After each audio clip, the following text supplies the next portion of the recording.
Gracias. Eskerrik asko. Bueno, arratsaldeon, buenas tardes a todos y todas. Voy a hablar de este proyecto que estamos llevando a cabo, que se llama Plastemer, ¿vale? Lo estamos realizando en la Estación Marina de Plencia y lo que busca es analizar microplásticos en el medio ambiente, pero de una forma realista. Para empezar, vamos a definir lo que es un microplástico. No, disculpad. Vale. Primeramente os pongo aquí la información nutricional de un alimento que es consumido por algunos humanos y por algunos animales. El mejillón, que va a ser el protagonista de esta charla no por su valor nutricional, sino porque es un bivalvo filtrador, sésil y por estas características ampliamente utilizado como bioindicador de la contaminación marina. Y hablando de contaminación, ¿qué ocurriría si en esa información nutricional apareciesen microplásticos? Primeramente, ahora sí, voy a definir un microplástico. Un microplástico es un trozo o un fragmento de plástico de menos de 5 milímetros en su dimensión más larga, que puede provenir de diferentes fuentes. Puede ser manufacturado, puede provenir del desprendimiento de productos de cuidado personal y ropa sintética o de la fragmentación de macroplásticos por interacción por factores medioambientales como pueden ser la radiación solar, la temperatura o la salinidad, que hacen que este plástico se vaya degradando poco a poco y se convierta en ese plástico de tamaño micro. Los plásticos son un problema a escala global, dada su comprobada ubicuidad. Por su naturaleza química, son muy persistentes en el medio ambiente y, de hecho, se han detectado en aire, suelo, aguas superficiales y subterráneas, en nieve de la Antártida y, como bien sabéis, en los océanos. Centrándonos un poco en los océanos, en el medio marino, y por daros algunos datos, se estiman 170 trillones de microplásticos en los océanos, de los cuales la gran mayoría se encuentran en un rango de tamaño inferior a 2 milímetros. A nivel local, se han realizado estudios de observación de microplásticos en el Golfo de Vizcaya. En este mapa que os pongo aquí se ven puntos donde diferentes equipos de investigación han recogido muestras y en todos esos estudios o todos esos equipos de investigación han concluido la presencia de microplásticos en aguas superficiales del Golfo de Vizcaya. Ocupando la misma fracción de tamaño que sedimento, partículas de sedimento y que organismos planctónicos, los microplásticos pueden ser incorporados por la biota, porque son confundidos con el alimento. Y esto puede dar lugar a efectos adversos para esos organismos que los ingieren y también a la transferencia trófica. Los microplásticos podrían ser bioacumulados y biomagnificados y llegar a última instancia a los humanos por ingesta, por ejemplo, de organismos del mar, como pueden ser el marisco. Además, existen evidencias de que metales y otros contaminantes hidrofóbicos tienden a asociarse a los microplásticos, lo cual da lugar al estudio de los microplásticos como nuevos vectores de contaminación. Metales pesados, como pueden ser el cromo, el mercurio, el plomo y compuestos orgánicos como pHs y PCBs, pueden ser absorbidos por los microplásticos y una vez que son ingeridos por la biota o por el ser humano, al final puede aumentar la toxicidad para estos últimos. A diferencia de otros contaminantes que están más estudiados, la detección de microplásticos en el medio ambiente es aún un reto que exige armonizar metodologías. Existe la necesidad de refinar, de diseñar protocolos que permitan aislar microplásticos de matrices complejas, así como aplicar herramientas de identificación y caracterización que sean robustas y que sean fiables para detectar ese microplástico en el medio ambiente. En ese contexto nace el proyecto Plastemer, que busca, como os he comentado, analizar microplásticos en el medio ambiente, pero de una forma realista. Este proyecto tiene 4 grandes objetivos.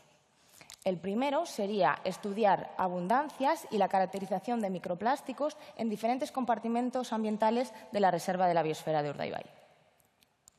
El segundo sería estudiar dinámicas de acumulación y de depuración, así como su localización en órganos, en tejidos de animales que viven en estuarios. Un tercer objetivo sería evaluar los efectos biológicos que podrían tener el consumo de microplásticos así como los contaminantes que puedan absorber. Y el último objetivo, el cuarto, sería avanzar tanto analítica como metodológicamente en el estudio de los microplásticos en el medio ambiente. Ahora mismo nos encontramos en el ecuador de este proyecto, por lo tanto, lo que os voy a presentar a continuación son algunos de nuestros avances en los estudios tanto de campo como de laboratorio.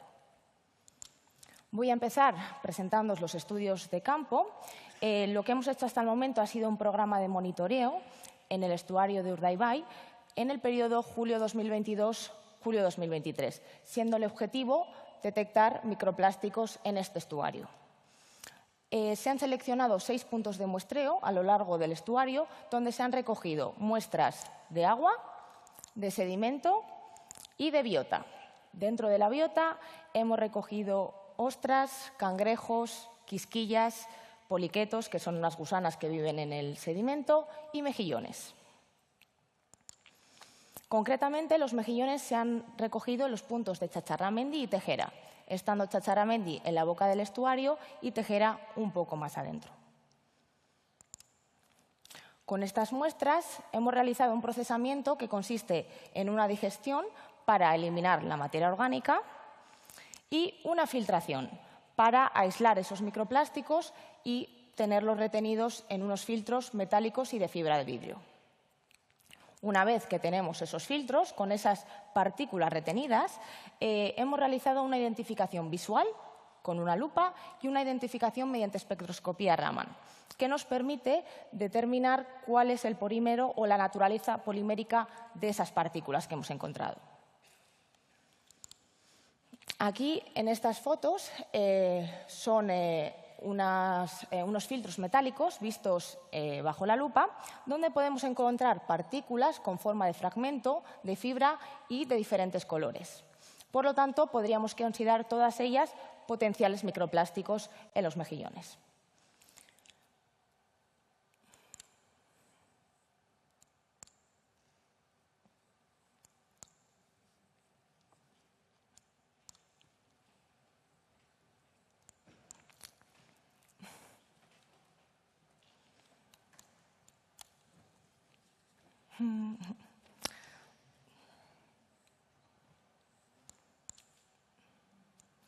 Bueno, lo siguiente que os iba a contar es que cuando contabilizamos estas partículas… Sí, bueno, lo siento, disculpad. No.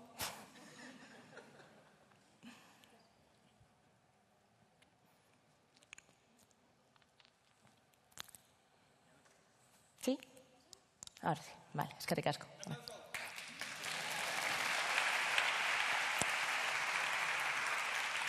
Bueno, como decía, cuando contabilizamos estas partículas sospechosas, obtuvimos microplásticos pudimos contabilizar microplásticos en todos los mejillones analizados, tanto en el punto de Chacharramendi como en el de Tejera y en todos los tiempos de estudio, obteniendo una media de 7 microplásticos por mejillón. Aun así, ¿es microplástico todo lo que parece? Gracias a la espectroscopía Raman pudimos descartar lo que eran microplásticos de los que no lo eran y así hacer una cuantificación fiable de microplásticos. Ahora sí, al contabilizar los microplásticos verificados, ahí podéis ver en naranja cómo encontrábamos microplásticos en ambos puntos de muestreo y en todos los tiempos estudiados, pero en una concentración mucho menor, de 0,37 microplásticos por mejillón. Por lo tanto, al contrastar estas dos metodologías, la identificación visual en lupa y la de Raman, pudimos también calcular o obtener un dato de sobreestimación, que fue superior al 85%, lo cual refleja la importancia de estas herramientas para obtener una detección fiable de microplásticos en el medio ambiente. Respecto a la caracterización de esos microplásticos encontrados en mejillones de Chacharramendi y de Tejera, estos mayoritariamente fueron fibras, transparentes y del polímero PET, que es el que se utiliza en las botellas de agua. Por lo tanto, en el hipotético caso de que estos mejillones recogidos en Urdaibai fuesen para consumo humano y teniendo en cuenta que no han sido sometidos a ningún tipo de depuración, si me tomase la licencia de rellenar esa información nutricional que os he puesto al principio, obtendríamos que por 100 gramos de mejillón de Urdaibai tendríamos 15 microplásticos. Ahora sí, una vez conocido que los mejillones de campo, que del medio ambiente, tienen microplásticos, nuestra siguiente pregunta era saber si los mejillones son capaces de depurar esos microplásticos y dónde se acumulan los microplásticos en el mejillón, en qué tejidos, en qué órganos. Para ello realizamos experimentos de laboratorio, donde expusimos mejillones a partículas fluorescentes de poliestireno, de dos tamaños, de 1 y 10 micras, a una concentración de 10 por 4 partículas por mililitro y la exposición fue de 24 horas. Tras la exposición, los mejillones se pusieron en agua limpia a depurar durante 24, 48 horas y 7 días, siguiendo el manual de depuración de bivalvos de la FAO, que indica 48 horas como el tiempo óptimo para evitar los peligros debidos a la contaminación en bivalvos cuando se consumen. Tras la depuración, los mejillones fueron sometidos a digestión y filtración, la misma que he comentado antes, para obtener esa retención de partículas en los filtros y poder contabilizarlas. Y también se procesaron para histología, para poder localizar los microplásticos en los órganos, en los tejidos, bajo un microscopio de fluorescencia.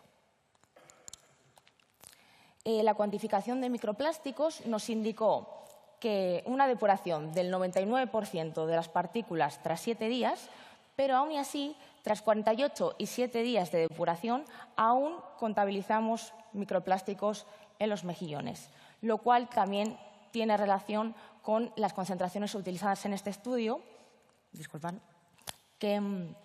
que quedaban bastante alejadas de lo que podemos encontrar en el medio ambiente. No eran unas concentraciones ambientalmente relevantes. Para entender la localización de los microplásticos en los tejidos, en el mejillón, aquí tenéis la visualización 3D de su tracto digestivo.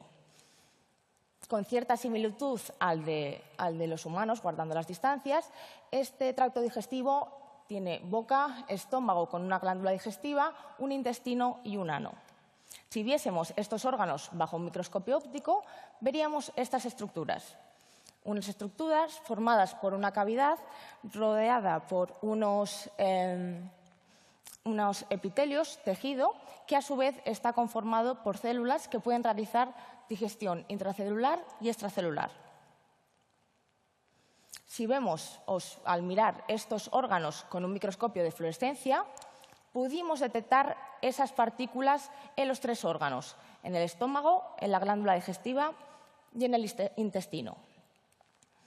La mayoría de estas partículas se encontraba en esa cavidad, ¿sí?, en lo que sería la luz del tracto digestivo, de lo cual podríamos leer que van a ser eliminadas mediante las heces, pero en algunos casos esas partículas también se vieron en el tejido, en el epitelio.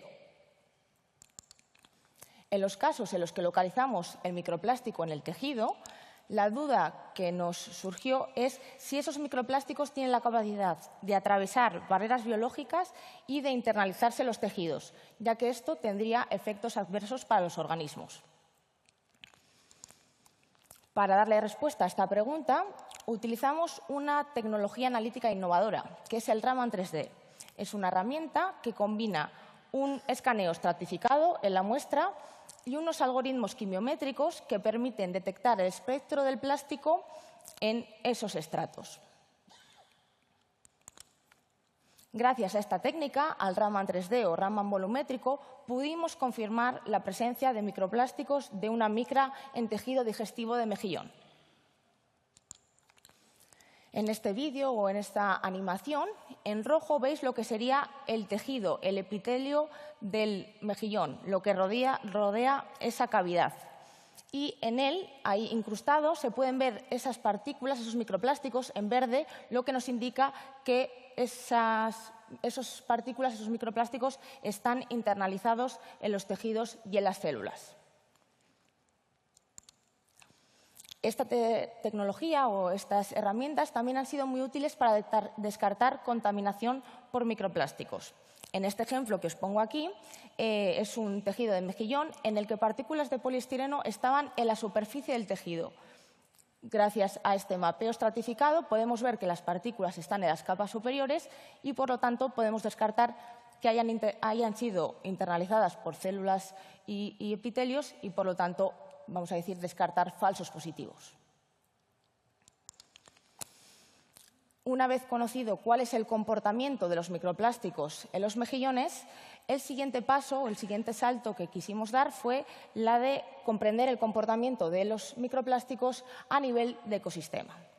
Para ello diseñamos unos experimentos multiespecie en microcosmos donde expusimos mejillones, quisquillas y poliquetos, esas gusanas que viven en sedimento, a los mismos microplásticos fluorescentes que he comentado antes. En este caso, a una concentración menor y dopando esas partículas tanto en la columna de agua como en el sedimento.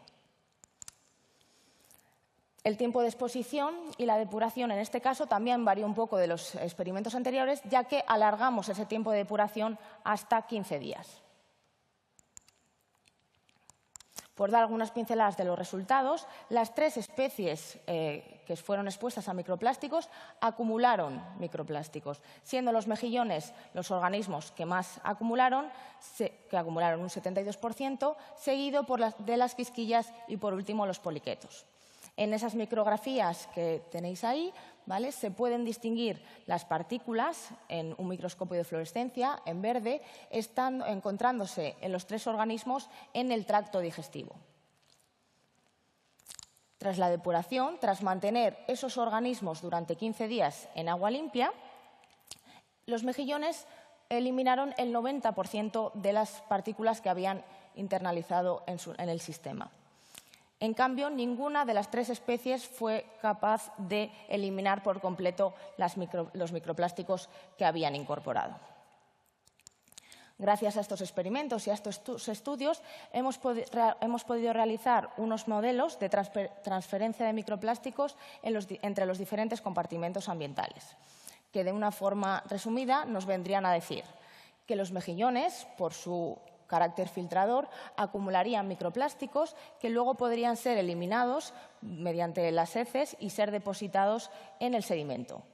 Una vez en el sedimento, esos microplásticos estarían disponibles, biodisponibles, para comunidades bentónicas y endobentónicas, como lo es el poliqueto, que por su carácter o su capacidad de hacer bioturbación podría resuspender las partículas.